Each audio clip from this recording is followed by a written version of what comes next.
سئل الإمام الشافعي رحمه الله تعالى: قيل يا إمام، ما الدليل على وحدانية الله؟ فأجاب الإمام جوابا عجيبا: لم ينظر إلى السماء وارتفاعها، ولا إلى الأرض واتساعها، لم ينظر إلى الأفلاك ومدارها، لم ينظر إلى الجبال ورسوخها، لم ينظر إلى البحار بأمواجها، لم ينظر إلى ذلك كله.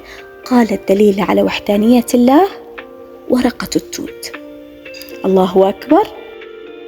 كيف ورقة التوت هي دليل على وحدانية الله؟ قال: تأكلها الشاة فتخرجها لبنا نديا، وتأكلها الغزالة فتخرجها مسكا نقيا، وتأكلها النحلة فتخرجها عسلا شهيا، وتأكلها الدودة فتخرجها حريرا طريا.